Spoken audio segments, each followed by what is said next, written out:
you want to do articles, that's fine. Live broadcasting, so exciting. Dun, dun, dun. Okay, here we go.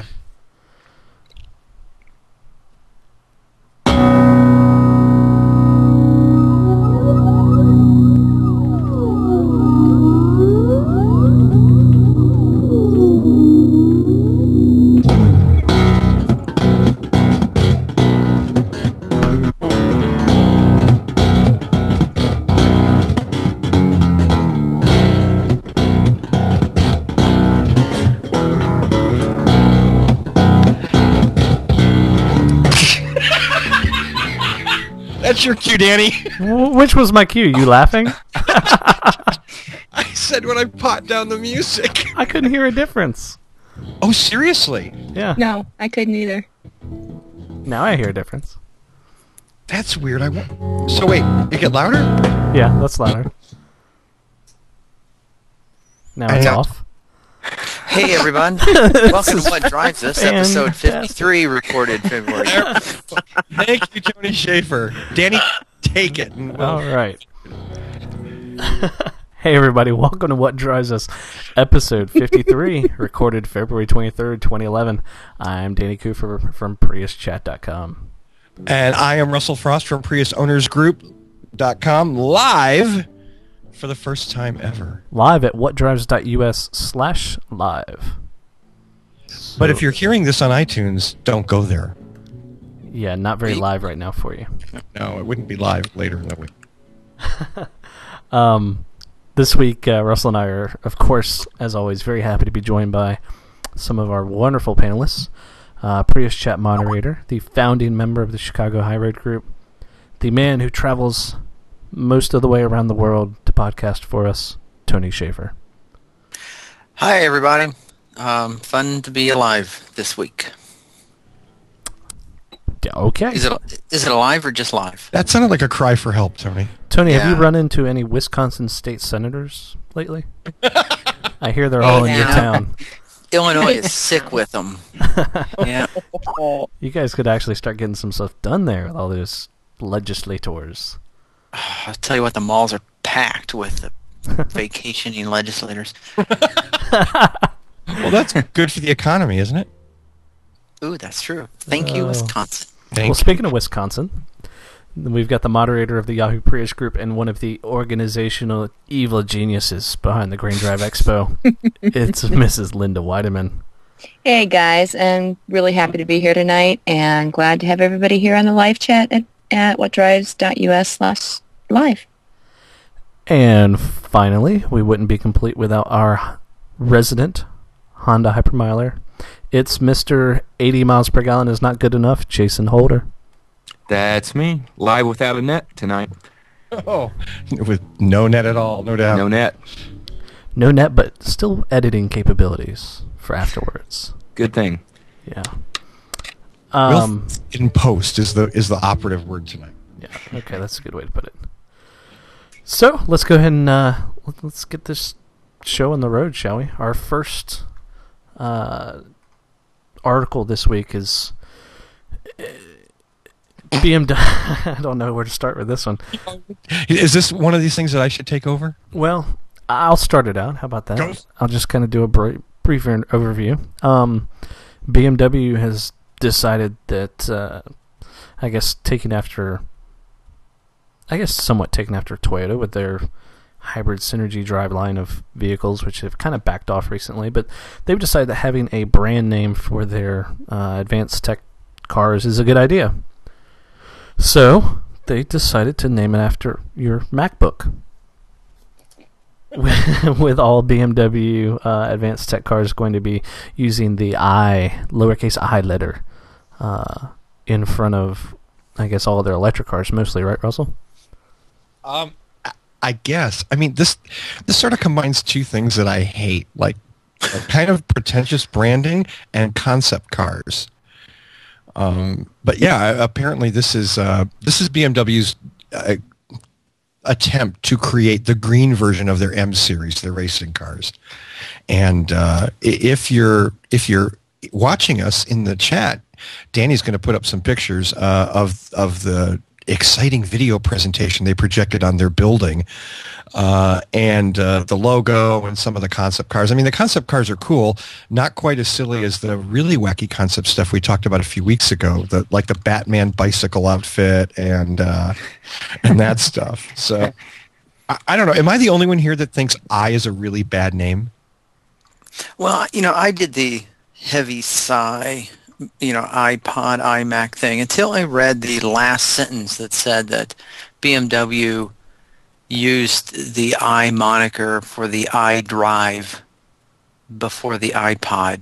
Good came point, out. Tony. So, that was the one redeeming factor on this. But, not a lot of people are going to remember that in 2001. There's other stuff that happened in September of 2001 that may have, killed their launch of the iDrive. So when they do come out with something with the small I, it's going to appear to the masses that they're, copying Apple. Yeah. Well, and copying or not, when I see that lowercase I think it means internet. So, thank you, Apple, for that, too. And I guess now we have to they're not electric cars, they're electric cars. But bump. Thank you. I just think it's really worn out. Like, I'm tired of Apple using it. Yeah. Yeah, I'm really tired of Apple using it. I thought they were going to get away from too. it with the iPad. And then they named it the iPad. Right, yeah. Which is bad on so many levels. I mean, it hasn't hurt the product, obviously, and I'm sure I won't hurt them. And, for BMW, they don't have to create a whole bunch of stuff. They just add a little I now to the number, I guess. Yeah. I don't I guess it makes sense. It's an easy way to, moniker them. Easy way to brand the cars, just like the M series. People immediately associate the I series or the M series with BMW's performance line. Well, right, but they had, 20 some, they had 20 other letters they could have gone with, assuming they've already used some of them. But, they didn't have to use I. I think the only good thing about the I is they used I instead of Echo. Well, yeah, I was actually thinking E, since if they're going with electric cars or hybrid cars, they go with the E8 or the E3. Yeah. Forgive me for not doing a lot of research on this, but is it just electric cars, or is it? I was under the impression it's all of their alt fuel, which I don't know if BMW is only focusing on electric or not. Well, other than electric, what would alt fuel mean for BMW? Hydrogen. Do they have a hydrogen car in the works? Everybody Doesn't does, everybody? Doesn't everyone? It's the next Maybe. big thing. Oh, yeah, just right around the corner, too. Affordable, yeah. Didn't Apple trademark the letter I? Barry, I don't think so, but... I like the Try. iVolt idea from Jay Northrup. Yeah. I like that. Yeah. The I mean, in the show outline, I inserted the line "Apple lawyers sharpen their pencils," with this announcement. So who knows? I mean, I'm sure BMW's cleared it, but it's just kind of weak. Russell, maybe they could hook up and finally get some iPad integration into the dash of these cars then. What would you think then? It's the i3 with the iPad and an iPod and an iPhone. There you go. No, I think you'd go back in time if that actually happened. It would be some sort of strange. You would form some technological nexus of the universe. Thank you, Tony. Thank you. You know, the right terminology for it. Okay, I don't so know. is that all anybody Non-event. wants to talk about? Mr. Not really a burner topic to start out with tonight. Well, We're easing into it. yeah, it's slow. Like getting into a jacuzzi, you don't jump in. You just ease in.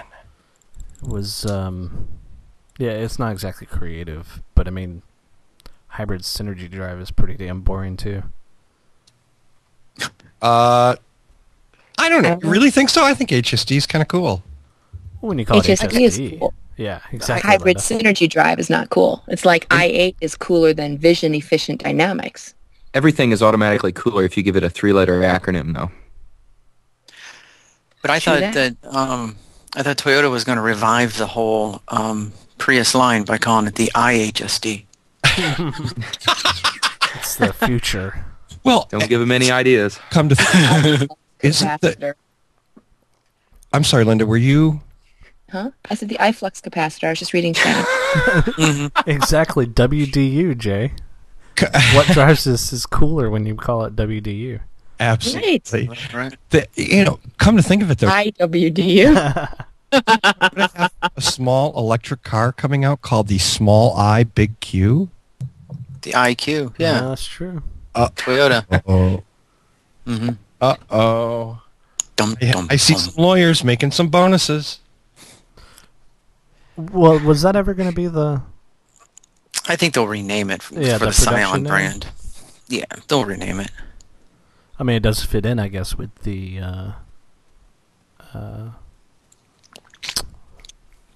God, what's the name of the damn brand that's going to be under? Scion. Yeah, Scion, you just said it. I was wondering what part of that you didn't understand. Blame it on Skype. I'm doing a lot of stuff here tonight, Tony. Give me a break. Yeah. I have way too many windows open right now. What about, and then, Computer. well, Mitsubishi's iMIV. That's true. Yeah, yes, everybody's moving I. There's another one. But it has no correlation to advanced technology whatsoever, except for its correspondence to Apple. See, here's the problem with the chat room: the distraction of the hilarious comedy taking place. Right. I think right now people are just Googling everything that starts with I. Okay, Uh, Mr. Segway. I think that's your cue. I got no segue for this. This is a disaster in the making. This It's your IQ. this news story. I'm just curious. Well, it'll be interesting to see if Volvo decides to call their new V60 plug-in the iV60. How about that, Russell? Was that good? Mm-hmm. I like it. IV. Oh, That's the a IV. That's right. Give me an IV. Well, I don't know about the name, but the car looks pretty darn cool. A diesel hybrid. That's pretty awesome. Well, Russell and I were talking about this earlier this week. We were joking about it, you mean? Yeah, this is what I refer to a diesel hybrid as like the unicorn car. It's a fantastic idea, but at least in the U.S., I don't think we'll ever see a diesel hybrid. Oh, I beg to differ. Please do, young sir. man. Expand upon that, Tony. And on the South Lawn of the White House in the year 2000, GM, Chrysler, and Ford each revealed a diesel hybrid vehicle as the conclusion of the supercar project. And 11 years later, Yes. those cars are still sitting under white sheets in a warehouse somewhere. The Covenant, I think. Yeah. And, well, yeah, 2 months later, an oil man was sworn into office. The rest is history. But no, I agree. At this point anymore, I do agree with you. But yeah, there were at least 3 diesel hybrids in the United States at one time, and they've since either been buried, hidden, or crushed. Or crushed. I mean, you know what? It's a cool car. Volvo tends to build good cars. I've been a Volvo owner before I bought my Priuses, so for most of my life. So I'm not going to say anything bad about Volvo, but I do question their first kind of like hybrid coming in as a diesel hybrid. I think that's kind of handicapping I think that's handicapping in the U.S. Now everywhere else it'll be huge. Oh, I was reading this, and I'm thinking this is going to be huge in Northern Europe. Yeah. I don't know. With a fuel economy of 124 miles per gallon, I think there's a lot of people who are going to be able to overlook the fact that it's a diesel to get 124 miles a gallon plus some electric range. Anybody want to comment on the 124 miles per gallon or discuss that? Yeah, see, I was wondering. Yeah. Okay, yeah, first of That's all, not counting the electricity used, correct? Well, and Yeah, what we don't know is we don't know if that's the European, That's what I'm Imperial saying. gallons. Imperial gallons. Right. imperial gallons, That's true. And the because whole- there's been those articles, every generation, or at least for the third gen. Remember when the third gen rumors were like, the third gen Prius will get 100 miles to the gallon? Mm-hmm. But yeah, it gets 100 miles a gallon in Japan or wherever the hell it is because it's different gallon metrics. Downhill in Japan. Right. Sitting at a stoplight. Right, and the 123, the miles per gallon reminded me of the Chevy Volt 250 mile per gallon announcement. Me too. Yeah, I thought about that first.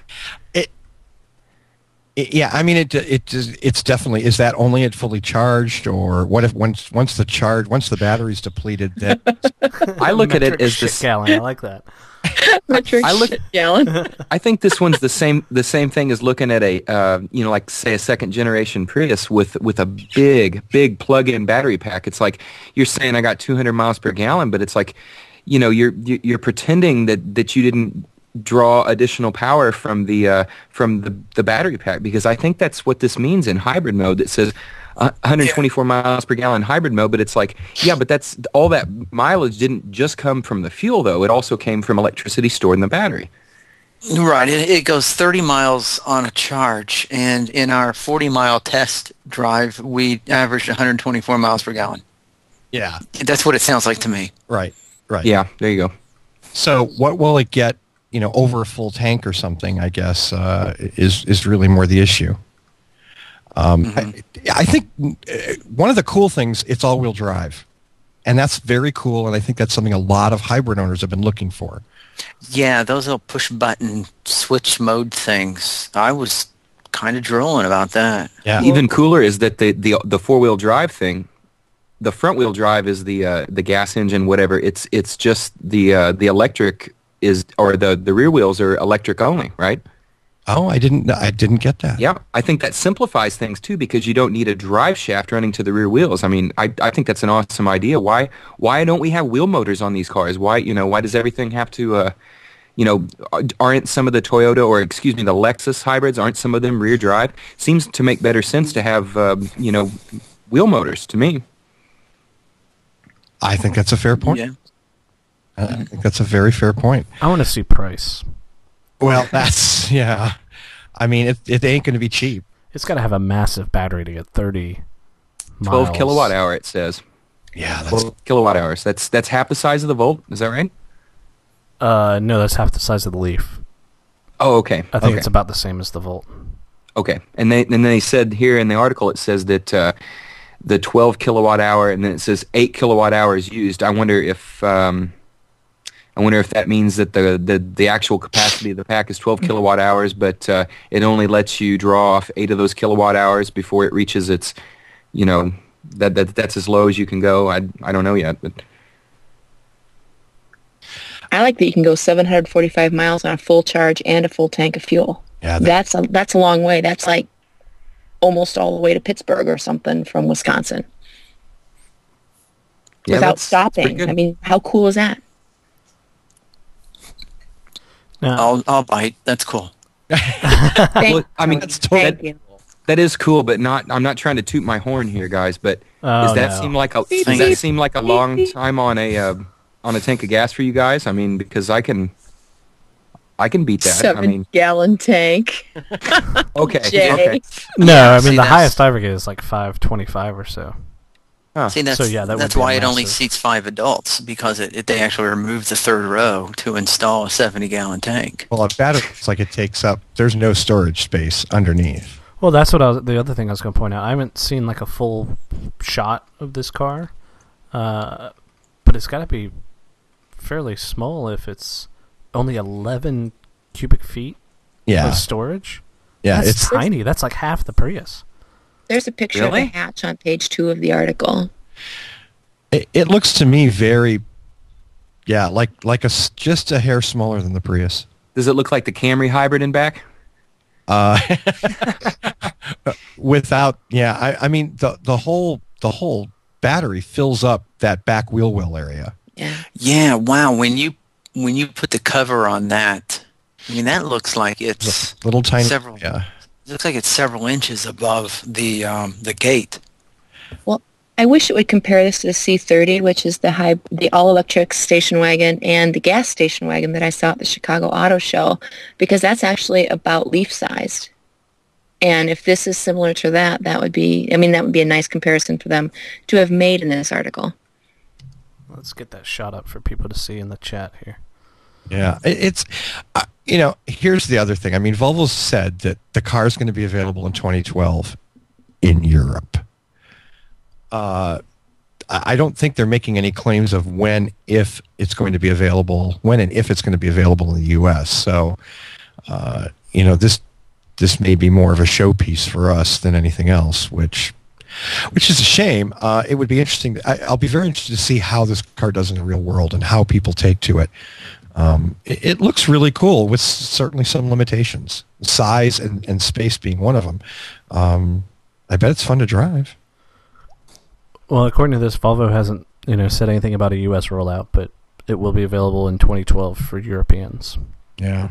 Does Volvo produce any diesel cars that make it to the United States right now, as is? Or they used to. I don't think so. I'm not aware of any now. I actually had a diesel sedan. Hated it.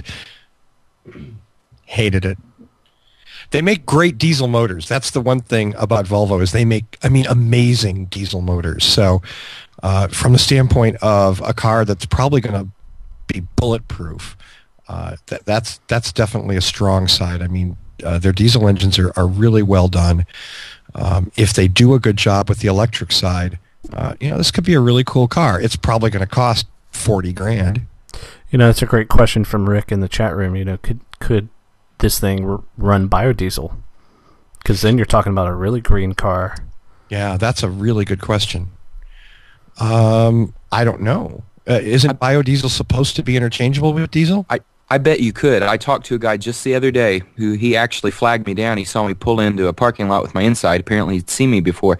This guy thinks diesel is the future in this country, even, which I was kind of questioning him on, because I was kind of, stating that I thought that maybe electric cars were what we're headed for. But he mentioned he has a Volkswagen TDI, a Jetta TDI, and he said that he was traveling across the country and he filled up somewhere in Texas with biodiesel, and he said he was a little concerned about it or whatever, but he knew that the engine in his car was supposed to work with biodiesel, and he said the car ran like a champ on biodiesel. So at least for some of them, I think it is, if it's the right kind of biodiesel, I think it is interchangeable.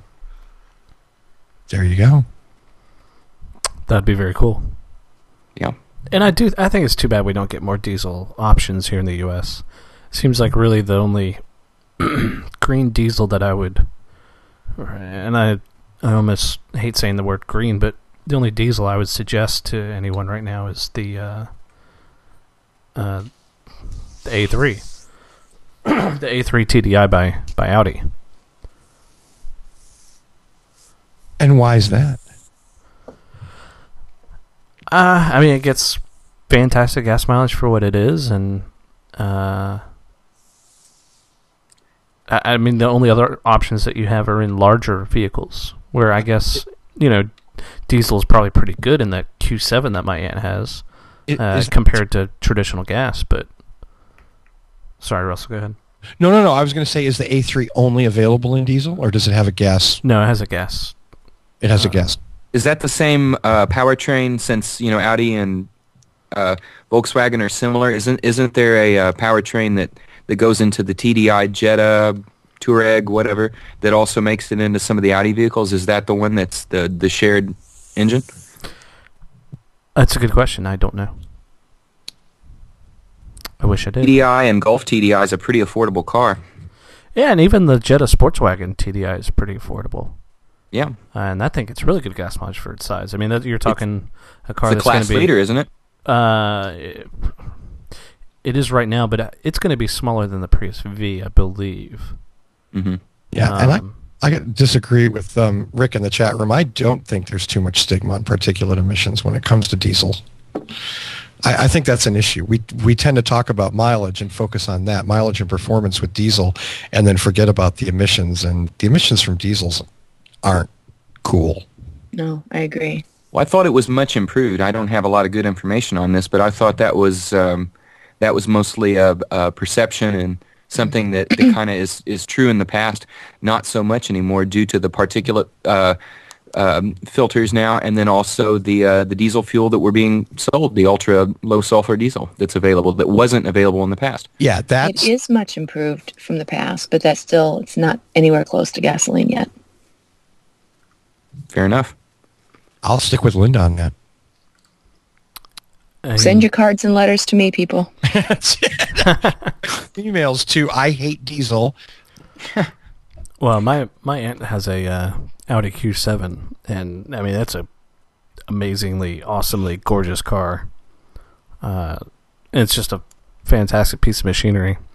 And I was happy that when she decided to get a vehicle that large, that at least she got a diesel that I have to imagine that a diesel version of that car is going to be better than a unleaded version of that car. When you weigh the MPG increases, and then you talk about the emissions and whatnot. It's no hybrid. Obviously, it's nothing that's going to. Nothing's going to be as clean as if it were a hybrid or a plug-in or an electric, etc. But at least it's something better in my mind than a standard unleaded car. There you go. That's a big car. I had to look it up. The Q7. It's gigantic. Yeah, I mean, it's got a third row that I was comfortable riding in. It looks like a Chrysler product. Yeah. Right? Well, I was going to let Linda have the last word on that, since she's a woman and should always be right. But I've already had my word, man, but thanks. I had to throw in my thing there. Wow. No, that was not a bad thing. That was a compliment. Oh, okay. Yeah, she's a lady. She gets her last word. Token chick on the show. The next story we have tonight is a very last week we talked about that electric Porsche. What was it? The 323? No. It was the old bathtub Porsche. I don't know the model number. No, I forgot the model number. Yeah. It was called I think it was the I Porsche. And this week we got another cool looking car, the Imperia plug-in hybrid. 0 to 60, 4 seconds, out of a 4-cylinder turbo engine that puts out 212 horsepower with a 134 horsepower electric engine. I want one. Yeah, it's what's Kind of cute. The main picture at the link is kind of fussy looking, but some of the other pictures are like, oh my God, look at that. Yeah, it's a hot looking car. Now, anybody want to guess what the price is going to be? $11 billion. $119,000. Yeah, I don't know, but yeah, I'm thinking $11 billion is about. I don't know. How much does vaporware cost? Yeah. Touche, Mr. Schaefer. Indeed. Yeah, it's a concept that they unveiled at the Brussels Auto Show. And the pictures are gorgeous. The car's pretty cool. Interestingly enough, this week as well, another company, it's a Mitsuoka Motor Company, introduced a car, an EV called the Himiko, which looks very, very similar in some ways. Reminds me of a Duesenberg. The profile, the long, the very long hood and the short deck. At least that first picture. I'm sorry, the short what? They both. I was actually thinking the front kind of looks like a Morgan. Yeah. You guys have outcarred me, so I'm not sure. Duesenberg, Morgan. It looks like that old school kind of long, nosed roadster. It's a cool. Yeah. This one's is a complete EV, pure EV, which they claim will get a 340-mile range on its 168 lithium polymer cells. Again, no price, not a lot of performance information, but it's a gorgeous concept EV. Two of them. It seems like all of a sudden the very wealthy people are going to have a lot of really cool EV and plug-in choices. Mm-hmm. It amazed me. It took DeVille's this far. car. That's good. It needs to come with Dalmatian seat covers. Yeah.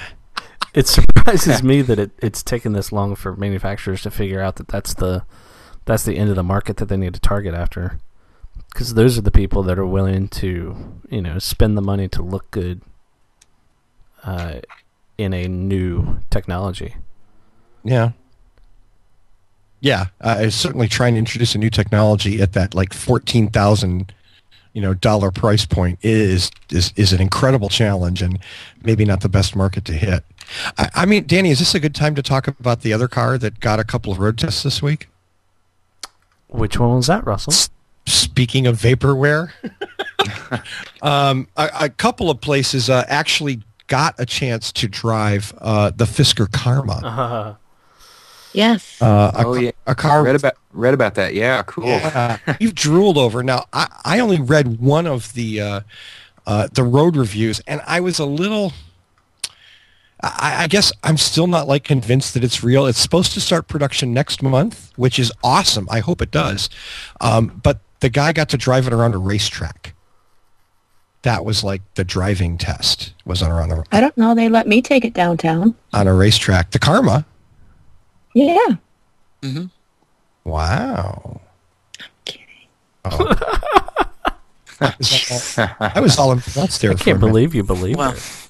yeah, it turns out there was actually a Fisker Karma parked in front of her house for the last 5 days, but she was at the Capitol building, so she totally missed out on it. I totally missed my chance. I want to know how Fisker got all these people to be a part of that little Inception thing where they, put the stuff in your arm and you go to sleep and you become part of a dream that someone creates. Because that's the only way I can figure out they would have driven this car. Well, I mean, it's the same one in the commercial, right? And they have one. Yeah. That sexy commercial. Yeah, I that think we was need to watch that interesting. commercial again. Can I go off on a little rant real quick, Russell? It's your show. This is something I've seen lately, and it's kind of... It might be the reason that people are starting to leave Engadget, and we're bad because we actually linked to Engadget on a lot of these stories, but I'm actually tired of seeing Engadget posting all this car news. They're not a car site, they're a gadget site, and are cars, even if they have an electric motor in them, gadgets? It's gotten on my nerves lately, and I'm wondering if it gets on anyone else's nerves.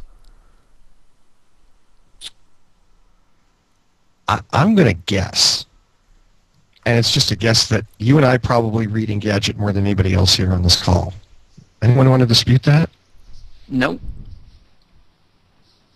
I read Engadget when you link an article to Engadget. Yeah. I mean, so I guess I'll respond as the other Engadget reader. I don't know. I mean, maybe.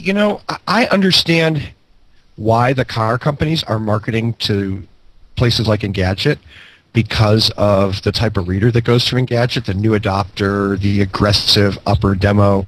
I mean, it's their customer, kind of their customer, or their customer probably reads it.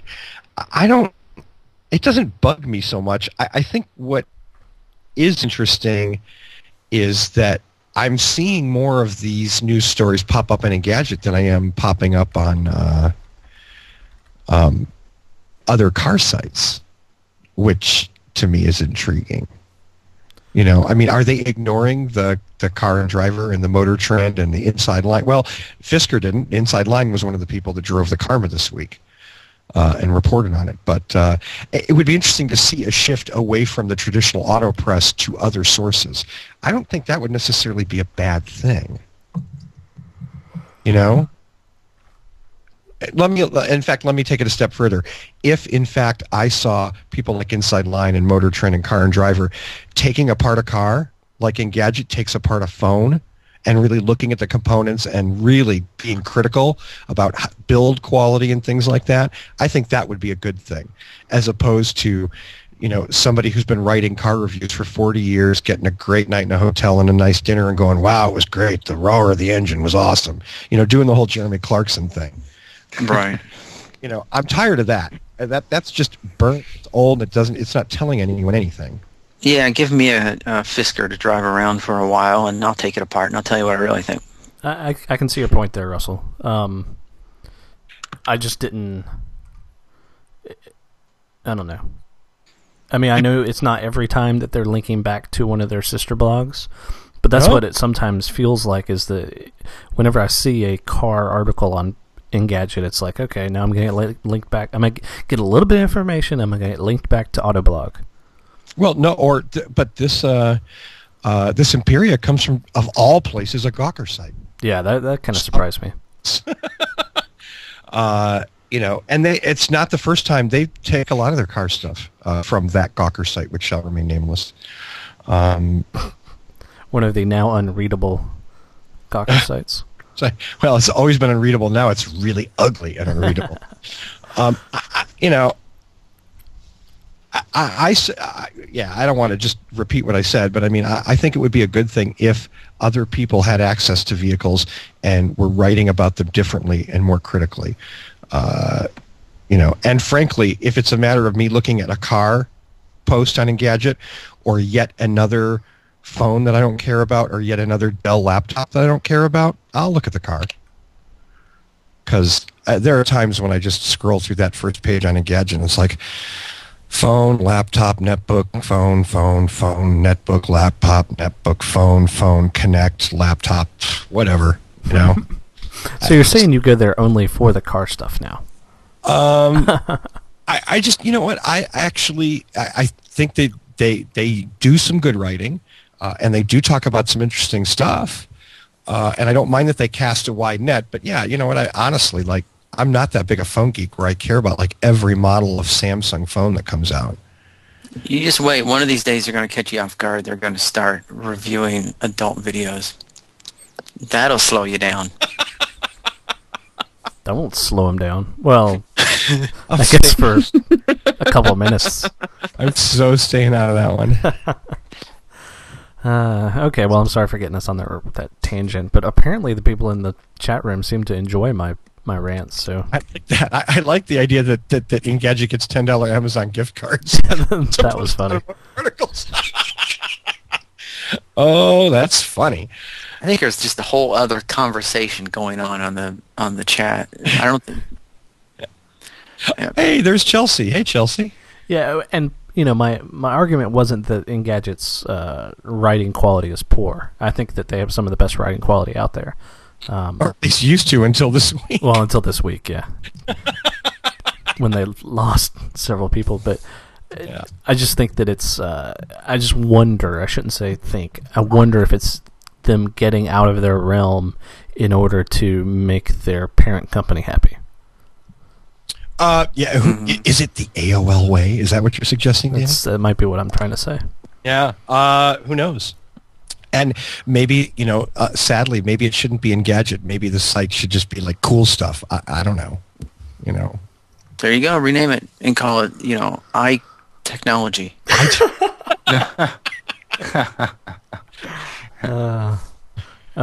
Sorry about the broken link. I don't know why it won't paste right, but it's to Green Hybrid, so I'm not going to even try to put up a good one. Uh-oh. It's the missing link. Bitter party of one. Table is now available. Man. Ouch. Well, the link that they were referring to about being broken in the chat room right now is a link to an article about the two cars that Toyota announced in Geneva, one of which I think we've talked about on the podcast before. The Prius Plus? Yeah. I think we've touched on Hell, it. that was last week, wasn't it? It runs together. I've got a teething child, so the nights are short and the days are long right now. Toyota Iris. Oh, sorry. And the other car that they announced was the Yaris. Toyota Iris. Toyota Yaris Hybrid. Yeah, and I'm totally going ape shit over that. That's right up my alley. Just the shot of the front end of this car is just sexy. That Yes, does it is. look pretty sharp. I'm breathing kind of shallow right now. It's pretty awesome. So should I go on my I'm tired of little tiny 2-seater IQ electric cars? No. No. Okay, we can just let that go. Yes, you can if you like to. No, it's- just because I'm a fan doesn't mean I should shut down your opinion. No, I'm going to go get something to drink. You rant all you want. Thank you. Here's the hypocrisy of it. I think the car's cute as a button, and if it was priced right, it would be very attractive to me. But can just make more electric cars, not a little tiny electric things. Make electric cars. Are you talking about the IQ now? Yeah. Were you not paying attention to the last two articles?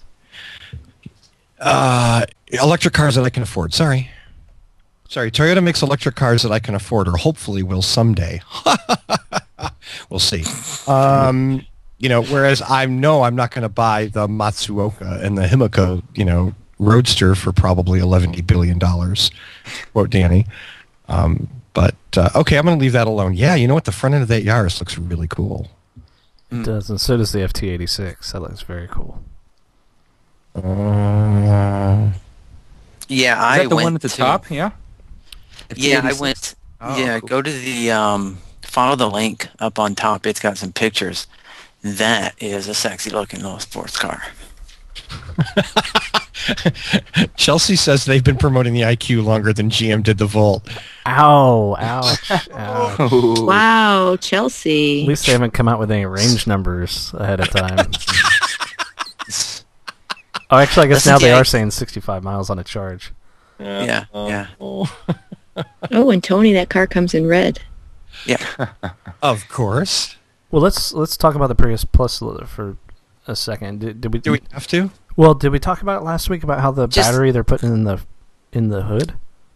We Yes, did. we did talk about Oh, that. yeah, yeah. Okay, We did. remember. Yeah, they're putting, and not just a battery, they're putting lithium polymer batteries in the hood next to the motor, Next to the motor. There you go. the heat source. I'm sorry, was that bad? Should I not have mentioned that? Is that no big deal? Do you see something wrong with that? Uh, I got to say, maybe they know what they're doing, but I don't know.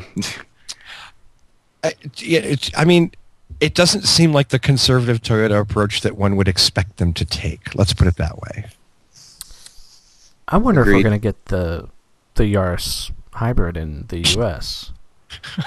I sure as shit hope we do. Because Yeah. I wonder if we won't because of the Prius C. It seems like those would be competing platforms. Without a doubt. I'll take either one. I but thought. one's- Go I was ahead. going to say, one's a hatchback and one's a sedan, though, right? Or not necessarily. No? Maybe a liftback? Oh, boing. Hey. Boing, yeah. I honestly thought that they were going to use the Yaris platform to make the Prius C. And then you wouldn't have competing cars. I mean, that was where I thought they were going with this. Wait, say Wow, that, that killed the say that conversation. reasoning one more time? Wow, Tony. Well, no, when we first heard about the Prius C, some of us a while ago, I assumed they were using the Yaris platform to come out with the small Prius. But now there's the Prius C and the Yaris Hybrid, which, does seem particularly competing. Okay, know, so kind of like what Rich just- just said in the chat. The Prius C is what we're going to have in the U.S. based on the Yaris platform, and the Yaris Hybrid is going to be what's available outside the U.S. There you go. Yeah. Sure, let's go with that. Okay. Well, the Yaris used to be overseas, and we had the Echo on this side of this side of the border. So maybe True. maybe HTML spinner is correct. Was the Yaris the equivalent, or rather the Echo, was that the equivalent of the overseas Yaris before? According to my Toyota guy, it was, but that may or may not be absolutely correct. The Echo, that wasn't exactly the greatest car, right? I mean, if that's It What was a nice way to put fine it. Captain car. Obvious here, I'm sorry, but I mean, isn't that what the first gen Prius was kind of based on? No, it's a the little. It's a little. No. Canada. Rick in the chat room, sorry. Oh, it's still an Echo in Canada. It's not ours, it's the Yaris. Ours. I don't know. I mean, the Echo was, Who's he calling an art? I don't know. What's funny? My neighbor has an old Echo that is like the classic, just like beat up ratty car. And he just came home last night, pounding on my door. Got a new car. Brand new white Elantra. Really sexy looking little car. Not to change the subject, but... Wow, so he went from a beat-up Yaris to a brand new Elantra? He went from an Echo. Echo, sorry, yeah. Yeah, to a brand new Elantra. Wow. That's a big jump. Yeah, it's a nice looking car. Yeah, so Danny and I are not crazy, right, Russell? That's an awesome car, isn't it? No, you know what? I've always said that my problem with Hyundai is strictly a function of my age and that I was around when they first came into the U.S. and were making really crappy cars. The new cars look wonderful, and if they perform the way Hyundai claims they will, God bless them. That's a beautiful thing. Yeah. You know, he says it's like, I don't know, they claim he can get like 42 in this Elantra. Yeah, without having to get the... whatever they're calling that, the Cruise Eco. Yeah. Or Echo, whatever you want to call it. I've driven both now, and I didn't have that instantaneous mile per gallon feedback in the Elantra that I did in the Cruise Echo or Eco, whatever. I have a funny feeling based on the way the transmission alone performs, because they both have the 6-speed automatics, that Elantra, for a car that probably comes better equipped for less money or the same money, the transmission felt more crisp. It behaved better. It seemed to emphasize getting to its final gear ratios quicker. You know, I don't know. I need a scan gauge to really tell, but my money would be on, if I had to buy a car like that, I would probably go with a manual transmission Elantra. Plus, it looks better. You know, that's a nice looking car. It's a sexy car. Yeah. So I kind of totally got off that thing, huh? Hey, that's what the show's for. Oh, Prius Plus. Yeah, yay! Lithium polymer batteries in the front of the car. Yay! Okay, so look at the pictures of the IQ and the picture of the Yaris Hybrid. When I look at the front, there's really... Okay, the IQ looks like it's presenting a brick to the wind. And the Yaris has this concave well. What is that, a fog light well?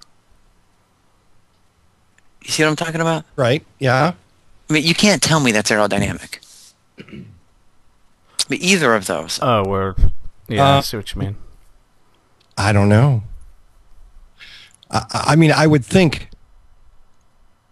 that if they're going to put HSD in the car, that it's got a low drag coefficient. I would think. But that is speculation, and I'll label it as such. And it might be an air dam. It might go straight through. It looks like there's to me, it looks like there's a light in the bottom. Yeah, it looks sort of like the Prius has in the bottom corners. I think it's to give it that whale shark face, you know. Yeah, it just doesn't look very aerodynamic, right? You know, with that, just I don't know. It does look cool. Yeah, it's funny. The It IQ almost is starting to look dated to me. Well, as Chelsea pointed out. Yeah, you know. Yeah, it really does not look like. It doesn't look to me like the early version. The IQ I remember from a couple of years ago seemed taller and a little more aerodynamic than this. Almost cuter. It almost looks like Toyota's tried to go all iMEV. Yeah, well, like iMEV in the smart stout and sort of bullish and smart carish. I don't know. I mean, this looks the way it's shorter. You know, like I don't know if they're trying to be sporty with it or something. Oh well. Okay. Whatever. We'll never see it. It will be coming to a rideshare company near you sometime, I'm sure. It will be coming. Yeah, it will be coming to a European country near you in 2012. Near a plane near you. Mm-hmm. Okay. Well, the next article is Russell. I'm gonna let you take this. This is all mine, huh? Yeah, this is is that interesting argument that people get into with hybrids, and I'll let Russell take it from there. Okay. This the whole reason this is here is this is one of my pet peeves. This is from Gas 2.0, and the guy wrote that it was an op-ed, and basically the point is that he's got this old Jeep Wrangler that he loves, and the title of the article is "Why My Jeep Wrangler is Greener Than Your Hybrid," and that's really the point that I just want to like pop somebody in the face, because I get like the whole, the new cars, they're shipped back and forth, and there's blah, blah, blah, and batteries and nickel and all these other magical arguments that never really seem to pan out. It's basically like a rationalization that says my old car is old, and by definition, something that exists is better than a new car. That, of course, if you ignore everything about new hybrids, that argument probably holds a lot of water. So for the folks who don't think that glaciers are melting, or that 2012 is going to be the end, they're all good in their Wranglers. For the rest of us that don't consider the 76 Ford Escort, is that the Ford Escort? What, in that picture, the 76? No, hell no. No, wait, it was... That's the Chevette. Chevy Chevette. That's the Chevette, yes. Yeah, that's the 1976 Vet. What's funny is I just saw this car tonight on That 70s Show.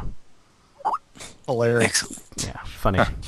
Which probably had some of the worst build quality of any vehicle in history. Again, you're overlooking, to make this argument, you have to be so intellectually disingenuous that you have to overlook safety standards, engine shut off. You have to overlook tons of things and go, yeah, great, your old car gets good mileage, I guess. Didn't we see this a few years ago? Wasn't there a paper called like Ashes to Ashes that made the claim, the bold claim, that an H2 Hummer was or actually it was an H1, I believe. Don't. Whatever. Jason, don't. Remember that? If you say the name 3 times and they come out. Yeah. Oh, no. Yeah. Okay. Don't. Well, this sort of reminded me of that, and I made a few notes here. There was the emissions factor, the safety factor, resale value, aesthetics, amenities, the fact that this 76 Chevette, I did a little search earlier on these things, and I didn't exactly come up with many of them for sale today, so... Most of them didn't make it to 1980, dude. Yeah, I think good point. Yeah. There's a reason, because they were crap. I mean... They were total crap. It saddens me that something like Gas 2.0, which promotes itself as, kind of a ecologically conscious sort of site, would print this sort of op-ed. There are arguments to be made if you're talking about, maybe you have, again, just to pick cars that I'm familiar with, maybe you have a Yaris that's a few years old and you're thinking about buying a Prius. Maybe then you can make that argument. But comparing an old piece of crap to a newer vehicle, it doesn't wash. I'm sorry. Okay, I so think here's my... Go ahead, Tony. Go ahead, it's your show. No. Go, Tony, you just go. jump in whenever you want. All right, I will. Screw you, Cooper. So here's my take on this article. I'm not going to argue with his logic or anything. I'm not even going there because I'm tired of it. But he has a picture of his Jeep, and then he has a picture of the Toyota Prius.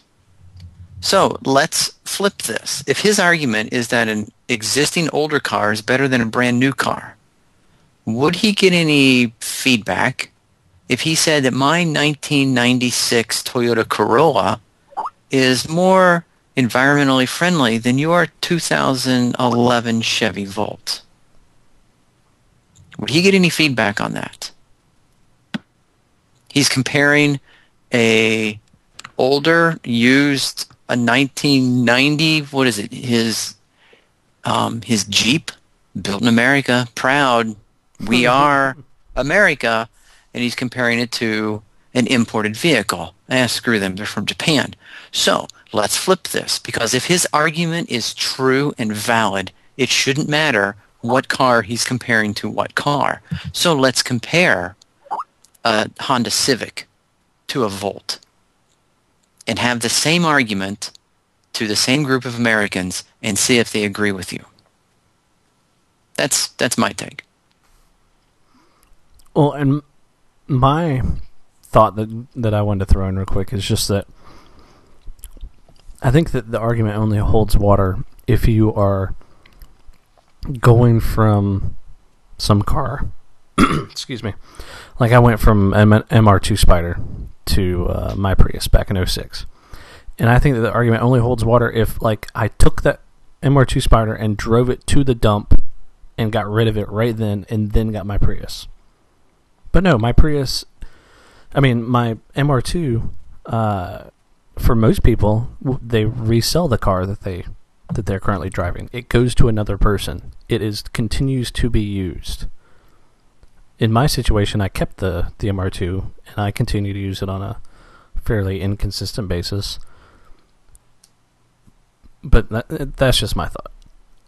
I think the author of articles like this, I think you're right on, Danny. They completely just seem to disregard or just cast aside the concept that a car like a Prius, even though perhaps it takes more energy to produce a Prius today than it took to produce a Chevette in 1976, these cars, even though one person buys them, and then maybe, let's say you keep a car 5 years and then you move on and buy another car. That car is assuming it wasn't totaled, in a wreck, it's still part of the fleet. That car is still going to be getting its great gas mileage, its low emissions, and maintaining that decent resale value and having a good quality of ownership for the next owner of that car, even when you move on. These cars, like the '76 Chevette or the Jeep Wrangler or whatever they're talking about, they don't last forever. Cars are not, they don't continue to, we have to renew that resource. We have to buy new cars when they wear out. So I've never quite understood the argument, and there's a lot of people that talk about stuff like this. I don't mean to poison the well, but the author of the op-ed here, he apparently does a lot of writing for a website called Sublime Burnout. I mean, to me, that sort of said it all. It's like, well, this is not a person who's, I don't think that they're coming to this like, somebody who is interested in green technology. I mean, it sounds like this is kind of an old school gearhead, and those people never look favorably on cars like the Prius. Seems to me. Which is interesting because he's the editor-in-chief of Gas 2.0. Yeah, it's very interesting. Just sad, but I mean, that kind of shows you where some of these sites that say they're one thing kind of are another, I mean, yep. I hope for a better argument at least, other than comparing talking about the Ford Escort diesel built in the 1980s that got 50 MP, and how that's better than the Prius at 50 G. It's like, come on, dude, honestly. Yeah, it's a pretty lame comparison. Is it like 1997 and I have to do this whole argument over again now? So. It does some pretty good link bait, though, because it's got Toyota in the article and the Toyota Prius in the tags. Absolutely. Well, and let's not forget Chevette. You know how many people are ravaging Google right now looking for information on the Chevette. That's true. Yeah. ChevetteChat.com. Yep. That's first use of ravaging, I think, on the podcast. Is that another first? I think that's a first. Which is, okay. I don't know if that's good or bad. Evening. Yeah. Okay. Well, have we beat up on Chris tomorrow at Gas 2.0 yet? Enough? I think so. Not nearly enough, but enough for tonight. And then, I think we've given him enough hits. Beat up enough on the Chevette as well? Anybody else got anything? I had a Chevette. That thing got me around. Oh, was it red? Chevettes. It was brown. It was elephant shit brown. It had no floor left in it. I tacked carpet over that to try and keep me away from the asphalt. Was elephant shit brown was that the official name? Like if I look up the paint code? Actually, it was. And it had plaid upholstery. Paint code 1F7. I was styling, guys. Come on. Yeah. You worry me. The trope turd. My mic, I don't have a mute button. Well, I think before we go on, Danny, if I may, we have a guest this week. Is it okay if we bring him on? That sounds good, yeah. Okay, and I'm going to turn over for the point of introducing him to Jason. And this is where the live show and the iTunes show is probably going to depart a little bit because now we have to bring him onto the call. And there's going to be a little bit of a... So, Jason, hold on just a second. Let me bring him in. Sure, no problem. And then we can... some of that behind-the-curtain stuff that the people in the chat room now get to hear. Lucky you. Ooh. It's so They'll just fancy. really appreciate all the hard work that Russell does in the editing process, right? That's it. Yep. And Mr. Vaughn Rogers. Good evening, gentlemen. How are you? Well, we are here. Can you hear us okay? Sure can. Can you hear me? Yeah. Absolutely. Absolutely. Hi, Vaughn. Good deal. Hi. So let's go around and introduce everybody. Okay. I'm Danny Cooper. I'm the co-host of the show with... And I'm Russell Frost, the other co-host of the show. I'm Tony Schaefer, Comic Relief. And I'm Linda Weideman, the token chick. And Vaughn, this is Jason Holder. We've spoken a few times in the last week and a half, whatever. I just to introduce you a little bit. My brother-in-law Paul works with Vaughn, and they work at a Chrysler Dodge Jeep dealership, if I'm not mistaken. I'm sure there's a brand or two other that I've forgotten. Vaughn can tell us about that. And after our talk a few weeks ago about the commercial on the Super Bowl with Eminem and the Chrysler 200, we got to talking about how, a commercial like that, and I think we all agreed that it was a very cool commercial. I hadn't actually seen it at the time, but I, followed up later and watched that and other Super Bowl commercials, and it was pretty intriguing. So I thought maybe I could get somebody who worked at a Chrysler dealership to come on and give us a little input on perhaps that commercial, some of the other sort of Chrysler-related issues we talked about recently, the little Fiat car, and just basically give us an update on the, what Chrysler has in store for the automotive industry and, certainly for the rest of us in the coming years and, what's the plan. So, Vaughn, I'll go ahead and turn it over to you and, you let us know as a person who sells these cars, what we can look to from Chrysler in the next, couple of years, in terms of cars. Alrighty. Well, thank you guys for having me on. I sure do appreciate that. And as Jason, you and I talked on the phone, if there was ever a really great time to be a Chrysler dealer or a Chrysler sales, now is it. They're completely revamping their product out there right now with a new Avenger, a new Charger, a new 300. The influence that Fiat has brought to Chrysler as a company in all levels, whether it be Chrysler, Jeep, or Dodge, or even Ram, has really taken our product to the next level.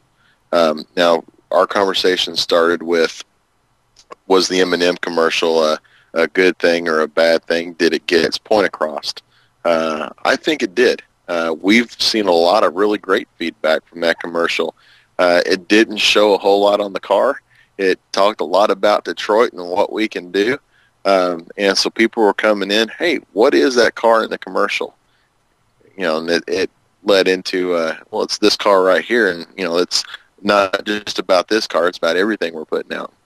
But we've got new motors, new interiors, new materials. They're trying to come up with a product in all aspects of our product line, from the SUVs, the crossovers, the trucks, the cars, etc., that competes not only with the Ford and the Dodge and the other domestics, but competes well with the Europeans as well, the Mercedes, the BMWs, the Japanese luxury cars that are out there right now with the Infiniti, Lexus, and Acura. And I think we're doing well. Yes. So I'm sorry. Vaughn, this is Russell. I just wanted to ask now, I mean, in general, and this is a question that is not a commentary. This is a question that comes from someone uninformed and that wants to be. If I'm someone looking for a fuel-efficient / environmentally responsible, however you want to describe it, vehicle, in the Chrysler line, what cars am I looking at? Well, the first thing that would put you on would be like the Dodge Avenger or the new Chrysler 200. The 2.4-liter four-cylinder that we had last year carries over into this year, but but it's been mated up this year to a 6-speed transmission, bumping our fuel economy up and giving you a wider range of performance across a broader scope or a broader band. Where the Avenger and the Sebring from last year, be quite honest with you, they weren't the best handling cars in the world. I saw one article where an author said it handles like a 10-year-old LeSabre. Now we've got a product that's going to compete with the Ford Fusions and the Chevy Malibus in simplicity, in fuel economy, in performance, and handling. Now, my guess with what you're talking about is, what do we have out there to compete with the Cobalt? What do we have that compete? I'm sorry, with the Cruise? What do we have to compete with the hybrid vehicles that are out there? And be honest with you, right now, I don't have a hybrid vehicle. I don't have the compact economy car right now in our lineup to go against the Cruise or the Civic or the whatever else Corolla in that line. But what our hopes are is as this Fiat influence continues in the 2012 model line, we're going to see some of these cars. I hear rumors of the Fiat 500 coming on board, which would be along the same lines as, like, say, the Honda Fit or I'm trying to think of what the small Toyota is right now. The Yaris. The Yaris. The Yaris, kind of like the Mini also. Yeah. Exactly. We actually talked about the 500 a few weeks ago. Fiat is, and you're also going to see not just Fiat influence coming on board as with the Chrysler label. They're opening Fiat dealerships across America right now, so you're going to see Fiat itself here as well. And I think it's going to be another great addition to a product line that, it hasn't been here, I think I read, since 1978. So that's going to be a new product line that if I were a Honda, Toyota, Volkswagen dealership, etc., I'd be a little scared about that, because they're considered in Europe one of the big three, kind of like the General Motors, the Chrysler, and the Ford are here. Vaughn, this is Danny. Your normal consumer that comes in, I'm guessing they don't necessarily come in and asking that question that Russell just asked. Is the consumer that Chrysler and Dodge currently see more of the Hemi truck, the horsepower that the Charger brings, that sort of thing? Is that the consumer that you guys are seeing right now? Our biggest consumer base comes from the truck industry, in the 1500 Ram, all the way up to the commercial trucks. I've dealt a lot with that. Cummins brings a name with it that nobody else can touch. Another big part of our customer base comes from the minivan segment, and that is a huge one for us, a crucial one for us. I'd like to say that our dealership in Evansville, Indiana, is built around the Dodge Grand Caravan and the Chrysler Country. General Motors doesn't have a minivan anymore. Ford doesn't have a minivan anymore. And so you take a look at the domestics, which a lot of people still want to buy. We're their only option. And then with the minivan, but we have a new motor in the Chrysler lineup. It's a 3.6-liter Pentastar V6. Chrysler, I hate to say they're putting all their chips in one basket, but in a sense they are.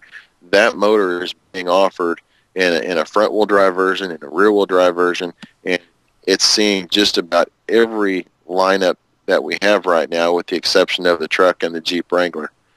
Everything has that 3.6-liter available with it. And so this new van with that motor, with the Stow and Go, we're the only ones, a class exclusive with the Stow and Go, really puts us in a good segment to compete with the Toyotas and the Hondas, who are big competitors in this lineup. But we do real well price, we do real well product, and we get a lot of business from that. Last week we had talked about the Dodge Ram plug-in hybrid that you guys that Dodge was showing, and they had announced that in fact, they were showing the car and that it actually had some pretty impressive performance stats for a vehicle that size and for what the vehicle could do. But they said they were not going to actually produce it. I guess what I'm wondering is, where I was sort of setting up with that other question. I mean, you're where the proverbial rubber meets the road. You're the guy that has to sell whatever they make. They don't ask you what you want. I guess I'm wondering, do you feel like Chrysler's really meeting where most consumers are, or are you just pretty comfortable selling in that niche that Chrysler inhabits? I think a plug-in hybrid is definitely a great vehicle, and it's definitely something that would be a benefit to our truck segment. But you take a look at what General Motors did with their plug-in hybrid, what they were offering, and in the commercial segment that they were gearing that truck towards, it really didn't do all that well. The price that they had put on that thing, it just didn't give those commercial people enough bang for the buck. My understanding of that plug-in hybrid, as far as why we're developing one, there's a lot of government dollars that the U.S. is pouring into, all of the manufacturers right now, telling them that, we want you to pursue this. Before this, you saw Ford, Chevy, and Dodge, all three of the manufacturers putting a lot of money into diesel 1500s. If I were Chrysler, if I were the one that had my hand on the button as to what our next vehicle would be, I'd be concentrating less on the plug-in hybrid, more on a 6-cylinder or a 5-cylinder diesel to put in a 1500 pickup truck. The reason being is they're the cleanest burning motors out there right now. You take a look, Cummins has one that they built for the Ram. It's ready to go, and it's tested and works well. You take a look at what we're doing with DEF or urea technology with the Cummins diesel. The air that's coming out of that truck is cleaner than the air that's going in, and it's remarkable what the diesel is doing with the fuel economy, the torque that it has to offer, and the longevity, how much longer they last than gas motors. That's where I think our focus needs to be, not necessarily on hybrid, because I don't think the supportive technology that goes along with the plug-in hybrid is there yet. Everything I understand about the plug-in hybrid, your capacities aren't there. It doesn't have the ability to be a towing vehicle like what a lot of people want to use this for. In the commercial truck segment, in the medium-duty segment, you see a lot of people that are offering the hybrid, and they're using that hybrid not necessarily as much for the truck, but for what components, whether it be boom lifts, refrigeration, or whatever that they can plug into that system. And that's not what people are looking for in a 1500. Well, I really hope I answered that, but I think I went all across the board there on you. Well, no, we appreciate the information. I think one of the issues right now with the feasibility of plug-in trucks is where to put the batteries, because you start taking, it's the same problem that we have with just regular hybrid cars that you see in like the Camry hybrid, the Toyota Camry hybrid, and others. You start putting batteries in these cars and you eliminate storage space. And what's one of the most important things about trucks? Storage space, cargo space. Yeah. What a few years ago, Vaughn, Chrysler had seemed like it wasn't produced for very very long. Was it the Chrysler equivalent of a Durango? Was it an Aspen? And there was a model that was an SUV that was available as a hybrid. Is that correct? Was it the Aspen? 2008 and 2009, you could buy a Durango and a Chrysler Aspen as a hybrid. Okay, now that vehicle then as a hybrid, did that have adequate towing capacity to to serve those who maybe are pulling a boat or something like that? I mean that was adequate, right? It did, because it was a Hemi hybrid. When you start pulling, you're using the V8 and your economy is going back to what that SUV would be if it wasn't a hybrid. Where you pick up your efficiency is the in-town traveling where you're not using the diesel as much. I can tell you that our hybrid, never really took off. It never really had the technology behind it. And that was a lot of when Daimler was on board with it. It was Daimler Chrysler. Kind of a darker day in the Chrysler business when it was a Mercedes Chrysler partnership. I was when they split, it was a big deal for us, and we were all kind of nervous as what's going to happen next. And this move we're in now is going to take us into the future and is going to establish us as a much stronger manufacturer than people thought of us 5 years ago. I think our technology that's coming from Europe, from Fiat, I think we're going to see a lot more of the good hybrid technology, the useful hybrid technology, not something that just allows us to put a badge on a car, but something that's actually useful. It gives us fuel economy. Chrysler and Fiat are both being very, very tight-lipped about what our future has to hold, but they keep promising us right now that we have a very bright future in both clean-burning fuels, hydrogen fuel cell technology, hybrid technology that just it tells us to keep our pants on and wait. It's coming. I think what we're seeing a lot of right now is just trying to make the product line that we have, competitive in a very competitive market.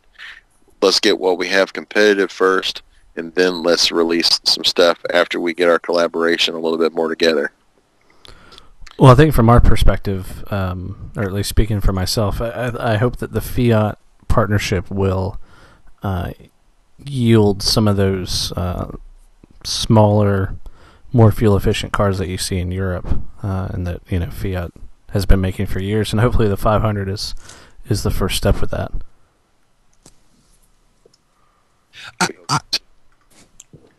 I'm sorry. I would think just as a salesperson, you just want to sell cars. I mean, so having more things at your behest, having other options certainly helps you. That's true. We want to sell cars. We put diapers on our babies and food on our table by doing that. But most of the people that I work with, we're not just we're not just salespeople. We're car enthusiasts too. And you take a look at what we were doing with our Chrysler product 10 years ago, 6 years ago, 4 years ago, and we were selling it not because it was the best product out there. We were selling it because it hit a price point that was below our competitors. We had to give stuff away to move it. And that's not the case anymore. We're not, a step behind our competitors. We're exceeding what they're putting out. The new Charger with the materials that they're putting in the interiors, the soft touch dash, the cloth and leather materials they're putting in the seats, and the technology that we are so far ahead of where we used to be. And as a car enthusiast, we have something to talk about. So it's been kind of a revitalization of not only the salesman, but of the whole staff. We're excited about our cars again. Just the other day, we took in a brand new car that's new to us, the 2011 SRT8 Challenger. Has the 392 Hemi in it. And you just thought you gave a bunch of meth addicts a big load of methamphetamines or something. We had a crowd around that car that was just phenomenal.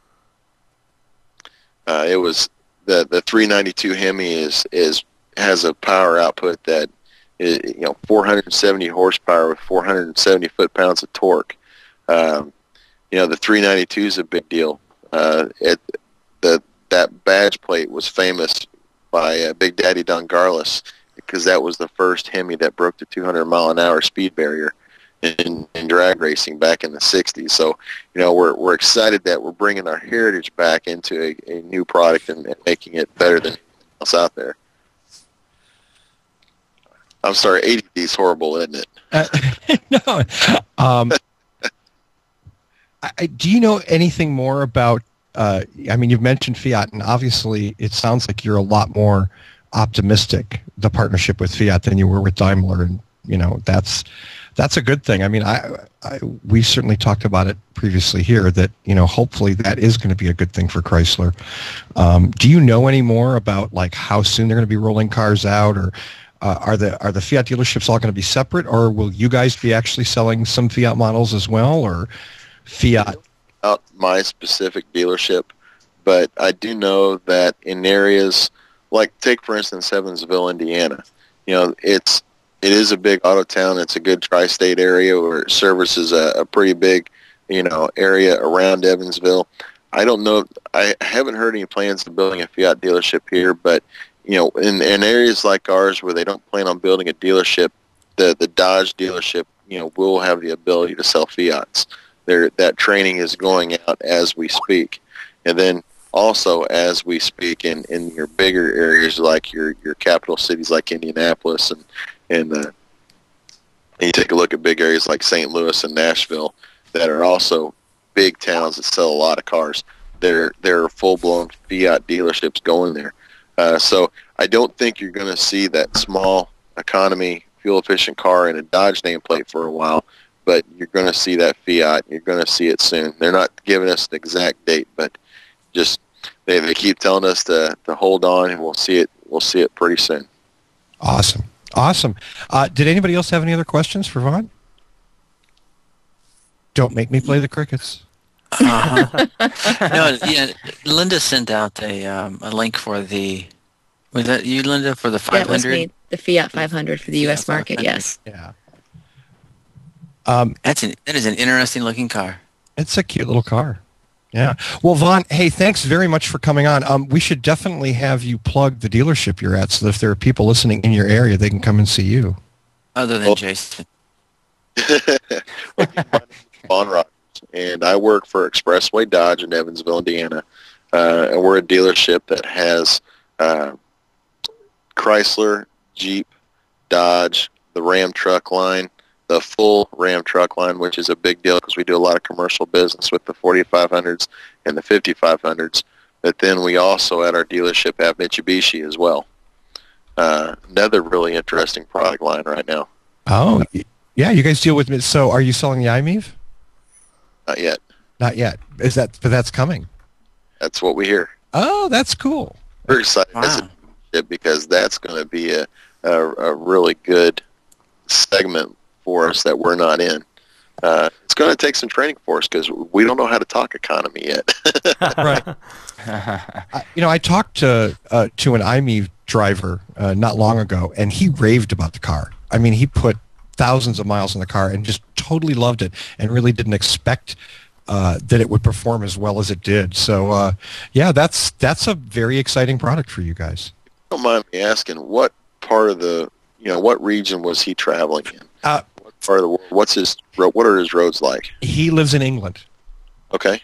So, yeah, I mean, full season weather, he claimed he never had any problems. I mean, you obviously drive within the vehicle's range, and you're conscious of that. But he said for 8% of his traveling, that car worked wonderfully. Okay. Interesting. And if he was going somewhere else farther, that he needed something that was range unlimited, he piled everybody in the Prius, and they went off in that. So Town and country. It was the town and country, Russell. Excuse me? You're talking to a Chrysler dealer, so it was they piled everyone in the Chrysler town and country. I'm sorry. Come on, the story changes depending on the audience.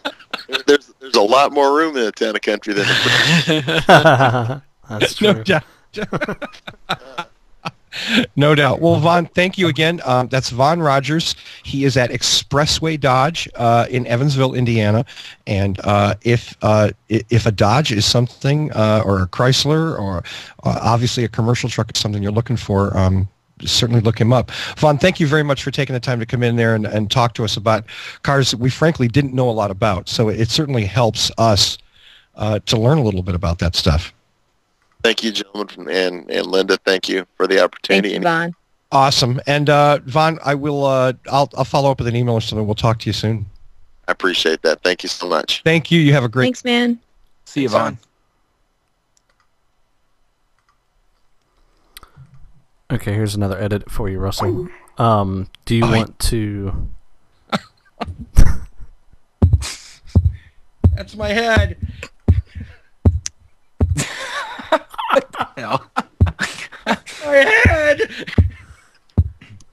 Hey, I gotta give it to him. If Talk I about this later. I gotta give it to him. If I was in the market for a truck or something, he can talk about trucks very, very well. You know what? I almost meant to say this there, but I didn't want to sound condescending in that I've always said there's always going to be a market for big, huge trucks. And you know what I mean? People need them, legitimately need them and use them. That's awesome. But from my perspective, the other side of that is like, dude, gas is going up. Right now, gas prices nationally are a huge issue. And the best thing you got is like an Avenger? That's got to make you sad. As the gas prices continue to rise, that will be the limiting factor.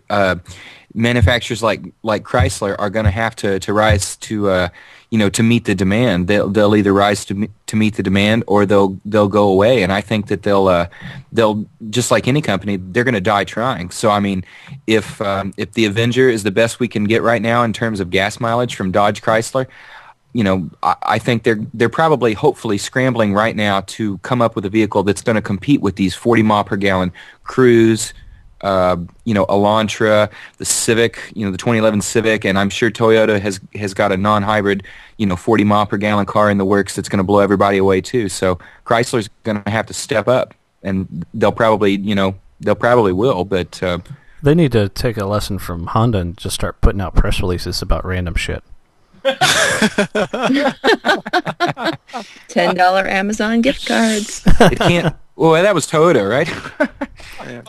I'll take my $10 gift card. By the way, if anybody wants me to write anything, I'm not a good writer. My spelling skills aren't good, but I could use those Amazon gift cards. So. As they pointed out earlier in the chat room, I think Engadget took them all.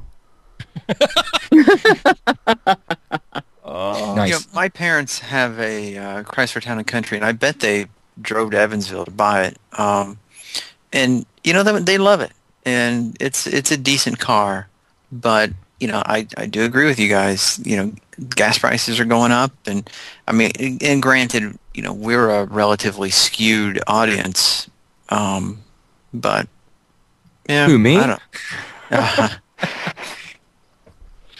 Yeah, I felt kind of bad. It was like lamb to the slaughter there. You know what he said that it totally didn't occur to me until after he said it.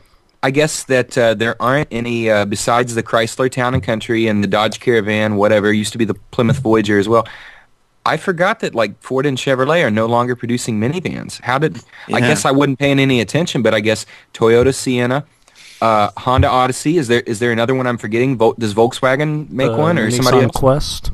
There you go, yeah. Volkswagen's got the one that's Wow. made by Chrysler. Yeah, Okay. well, I think a lot of the manufacturers sort of went away from minivans because minivans had they got a stigma with them, and now they do the SUV crossover, sport utes, whatever. Sure. Yeah. It never occurred to me. I forgot about it. I mean, that's so off the radar for me. I didn't even notice. Yeah. Well, we're at like an hour 40, Russell. Do you want to Jesus. do these last two pieces, or you just want to cut it?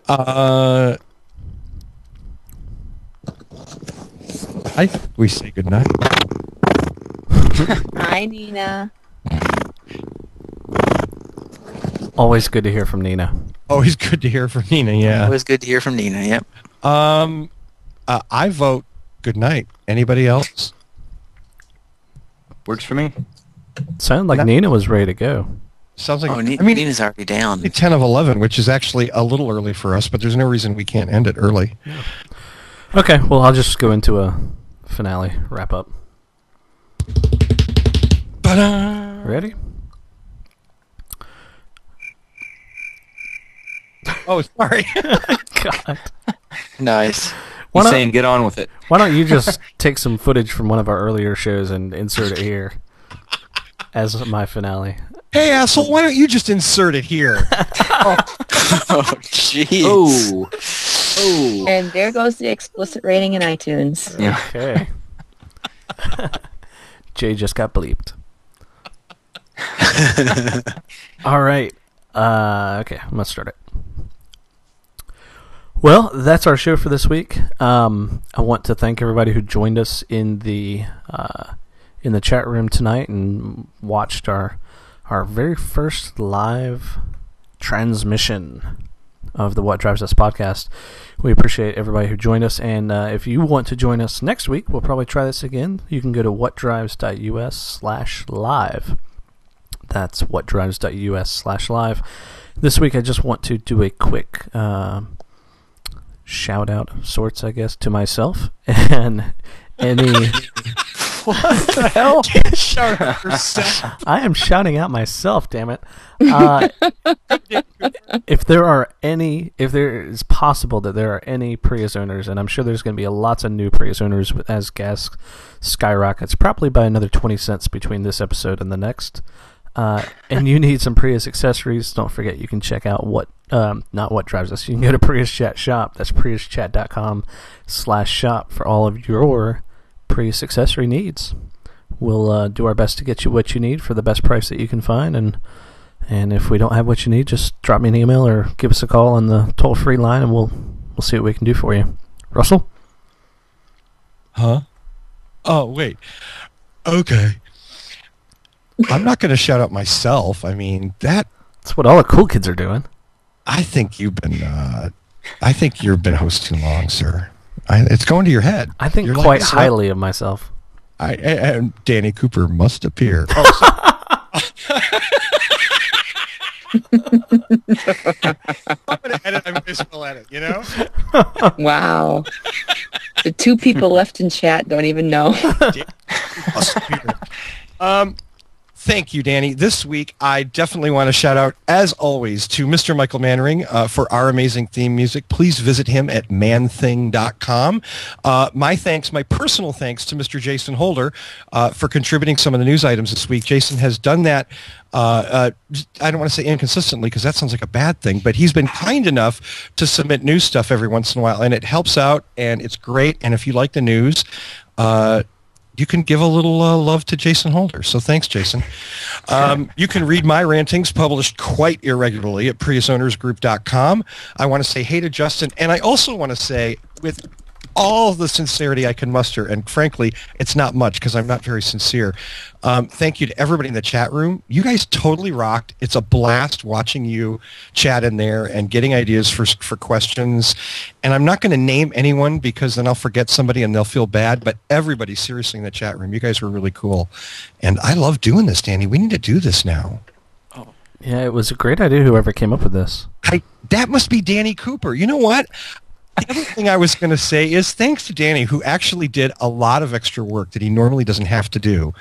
Normally, Danny just gets drunk and shows up for the show. I really don't like work, so... What? Wait a second. Did I say that? I didn't mean that. I mean, Danny, well, whatever. He doesn't always show up for the show. Yeah, that's true. He usually just gets drunk.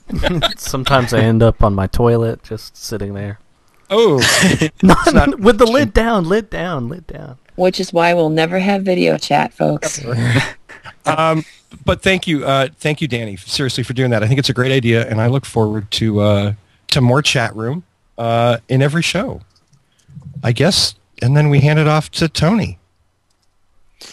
Hey, Tony. Hey, I am not going to shout out to myself. I'll say hey to Justin, everyone in the chat room. Hey, Brad, looking over Austin's shoulder. And yeah, right. And I'm over here at the What Drives Us Facebook page at facebook.com/whatdrivesus. There are 283 people liking the page right now. And 283 is an impressive number. However, I just had an epiphany, a vision. Some angels came down and said that if we don't reach 300 by the next show, God will take me home. So please. Was it Oral Roberts, whoever? Would it help if I cry a little? Well, it was nice knowing you, Tony. Yeah, it's been great. So if you find yourself in Illinois, hit up some of the Wisconsin Democratic senators and have them like the Facebook page.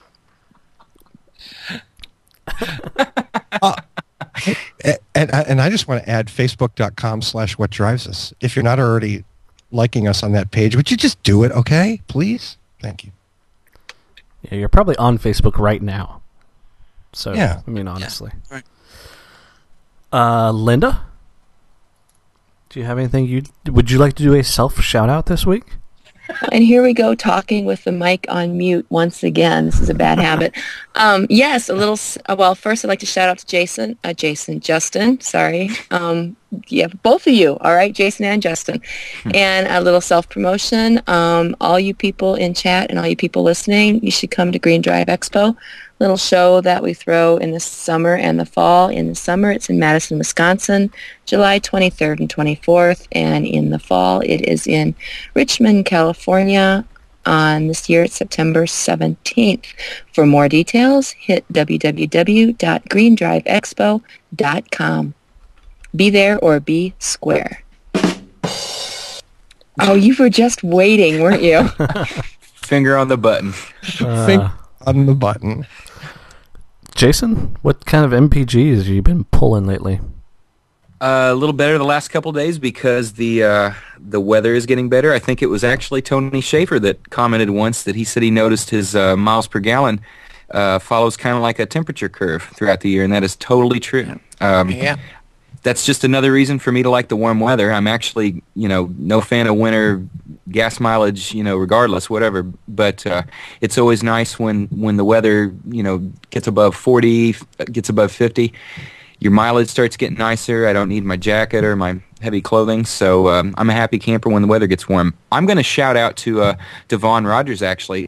Again, dude, I'm pretty sure that you'll be listening to this. Thanks a lot for coming on. It was nice talking to you. Thank you for putting up with us and answering our questions, and best wishes to you, man. Absolutely. Yeah, we do Well appreciate said. him coming on. Yeah. Yes. All right. Well, you can visit us online at whatdrives.us to listen to or download all of our podcasts, both the one from last week and the one all the way back to last year, episode number 1. It's nostalgic to listen to. What the heck? You can search for What Drives Us on iTunes, and you can subscribe there. You can also now come to whatdrives.us/live every week, 9 p.m. Eastern, 6 p.m. Pacific, to listen to the show live and join in on the chat room where we have quite a bit of fun. If you subscribe in iTunes, you'll of course be updated about the podcast as they're uploaded there. So for this week, we thank everyone for listening and participating in the live chat. Download us next week and find out what drives us.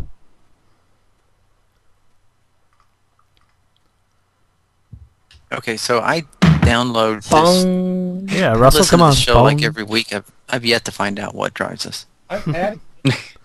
Just hang on. We'll answer it next week for you, Tony. That's how we get people to come back. Wait. Is that what you wanted to hear? Thank you. It is a live show after all. Whatever.